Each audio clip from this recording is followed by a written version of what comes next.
Welcome to our week of bonus lectures. What we're going to focus on in these lectures is the impact of voting on economic gaps and equality of opportunity. So in particular, we're going to think about how the extension of the franchise or the disenfranchisement of different groups has led to improvements or declines in their economic standing relative to other groups. So it seems a particularly relevant topic given that we're in a huge election year. And we've got a really fascinating history both here in Virginia and nationally in terms of how voting rights have evolved over time and what impact that's had on policies that impact inequality and mobility. So in this first video, I just want to give you a sense of how much the groups of people that have had the right to vote have changed over time by focusing specifically on the history of Virginia. So we're going to start out by thinking about the Constitution here. So when we found the country, the Constitution actually has very little to say about who has the right to vote. This is one of the things the Constitution really left in the hands of the states. And that's going to matter in terms of variation across the country, not only in the 1700s and the 1800s, but really in particular in the 1900s, with who gets the right to vote, particularly when it comes to race. Different states are going to have very different takes on this, and we're going to see enfranchisement of the Black population differ dramatically over time between different states.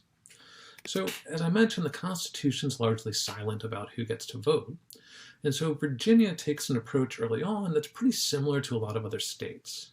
What Virginia does is explicitly limits the right to vote to white male property owners.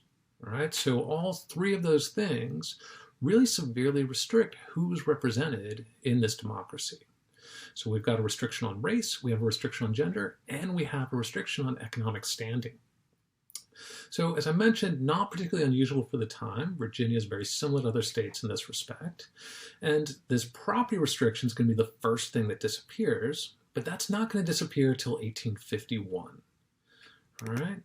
So just to show you how specific these restrictions are, this is the 1830 Virginia Constitution. As I mentioned, we already have these restrictions in place before 1830.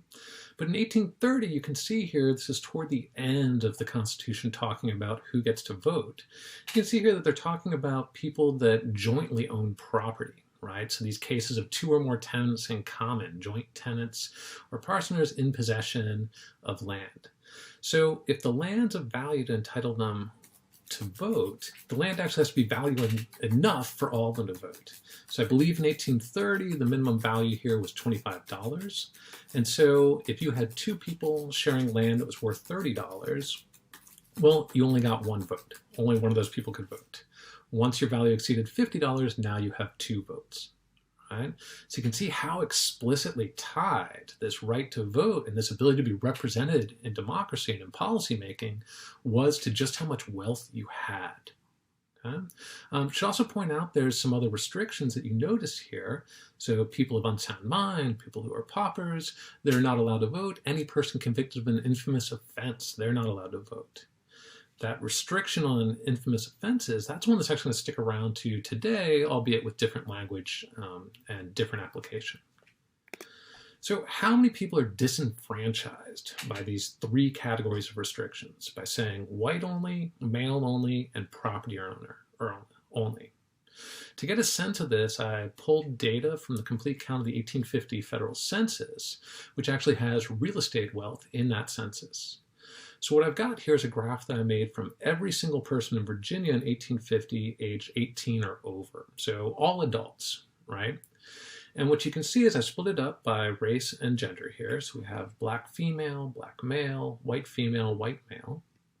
And within each category, where we're just looking at total number of people on the horizontal axis, the blue portion of the bar represents the number of people of that race and gender who don't own property, who have zero given as their real estate wealth. Okay? And the orange bar represents those people that do own property.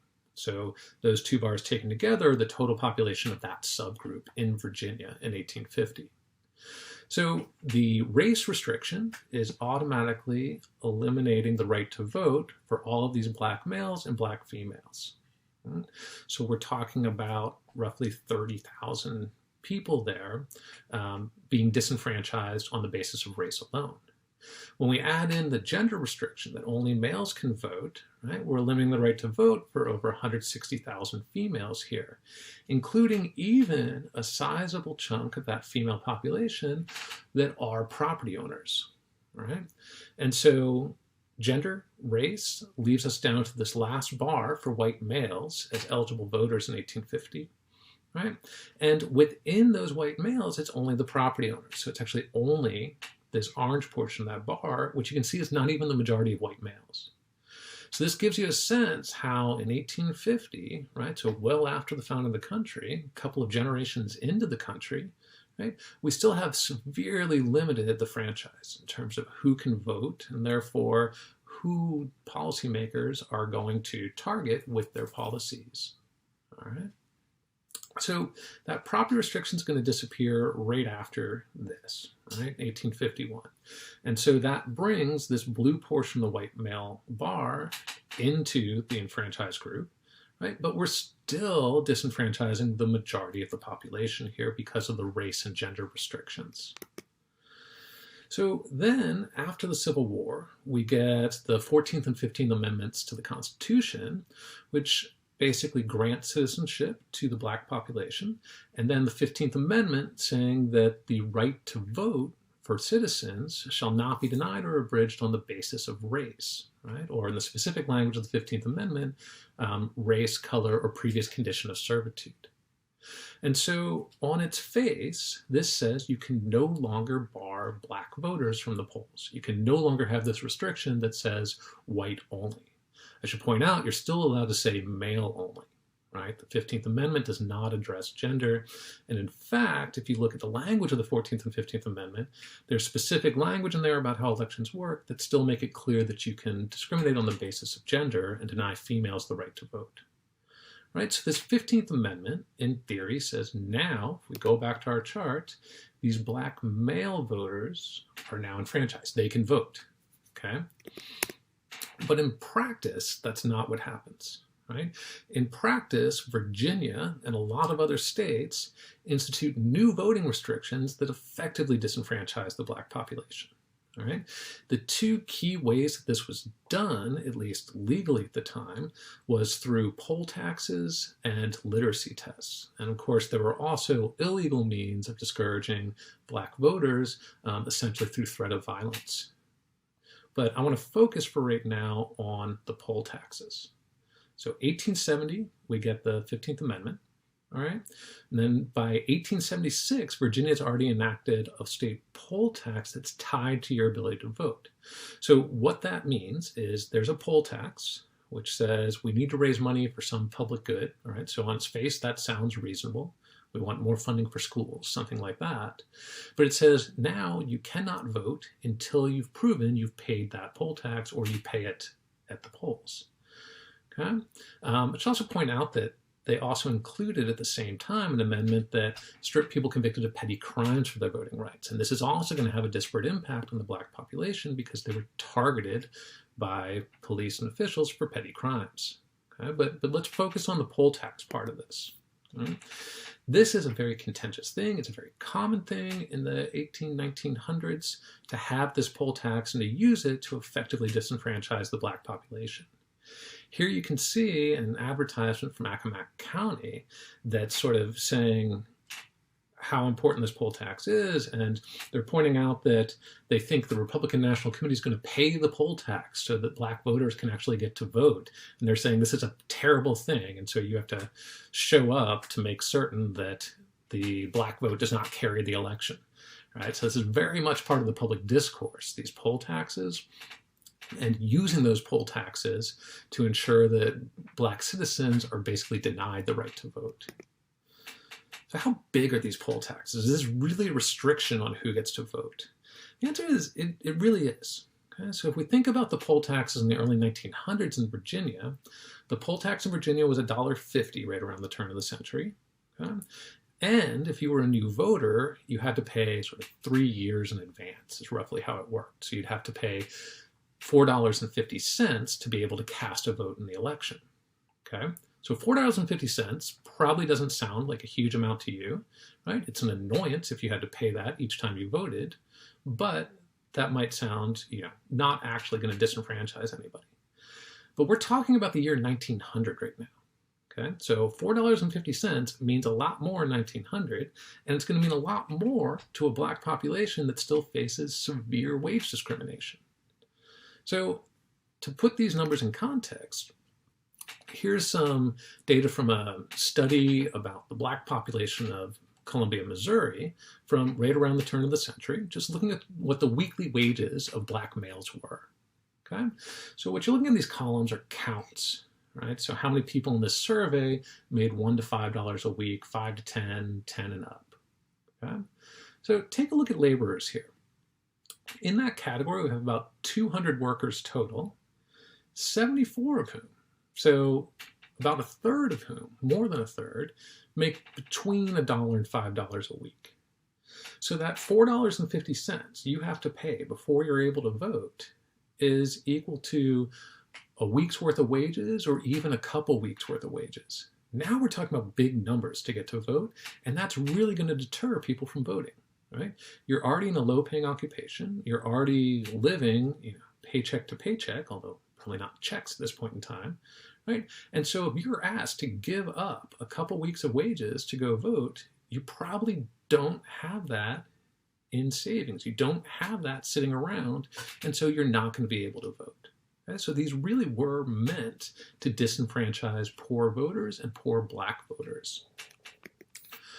All right, so at the same time, we should come back to this fact that even with the 15th Amendment, right, that granted the right to vote regardless of race, right, and then even these poll taxes that are sort of targeted at disenfranchising black voters, throughout all of this, right, you're legally allowed to disenfranchise female voters. And so we have a female suffrage movement, a women's suffrage movement, that's taking hold in the late 1800s and really kind of gaining steam in the early 1900s. And this is true of Virginia. So you can see here, Capitol Square in Richmond, right, the Equal Suffrage League of Richmond, Virginia. And so women here gathered to demonstrate and fight for the right to vote. Virginia never really institutes this right to vote before they're forced to because of the 19th Amendment. All right, so going back to around 1870, we see this women's suffrage movement starting to take hold in Virginia. All right, 19th Amendment's going to finally extend the franchise to women nationally in 1920. All right, Virginia actually didn't ratify the 19th Amendment. Of course, it doesn't matter, they didn't ratify it. It was ratified by a sufficient number of states, and so it was the law of the land here in Virginia. But Virginia didn't get around to ratifying until 1952. Okay? So that means that women are still being disenfranchised up to 1920 in Virginia. And we still have these poll taxes that are disenfranchising black voters and poor voters well after 1920. And so this is a fight that's going to take things right up to the 1960s. And here you have a copy of the Virginia Pilot where the Virginia poll tax is finally killed by the courts. Right? And it's sort of killed by the courts at the same time that we get a federal amendment saying you can't have poll taxes. Okay? So the 1960s is sort of where we finally reached a point where all the people in that figure I showed you before, white or black, male or female, property owner or not, right? All of them can vote. All of them are enfranchised. Okay? Now note, there's still restrictions here. Okay? In particular, we still have felony voting restrictions. So if you're a felon, you don't automatically regain your right to vote after you've served your time here in Virginia. Your rights have to be reinstated and kind of on an individual basis by the governor. So it's not automatic, and it leads to a lot of people remaining disenfranchised. And this is not a trivial thing. So just kind of talk about this graph really quickly here. So this is from the Sentencing Project. And what they're looking at is the felony disenfranchisement rate. This is the percentage of potential voters in a state who cannot vote because of felony voting restrictions. And you can see this scale gets up to an alarmingly large number, up to almost 10%. And Virginia is one of these darkly shaded states where a sizable portion of the voting age population is not allowed to vote. Right? And to the extent that there's biases or disproportionate representation in the justice system across race, across gender, across incomes, right? that's going to lead to disparate impacts on voting rights across those same groups. Okay? So the reason I go through this entire history is because that right to vote and the fact that right to vote has differed across race and gender and income means that understanding these impacts of voting and who gets to vote is going to be really central to a class on mobility inequality, to understanding why we've seen less mobility than we might like, or why we've seen more inequality than we might like, or vice versa, right? Because whoever has the right to vote, politicians have to cater to that group of people, right?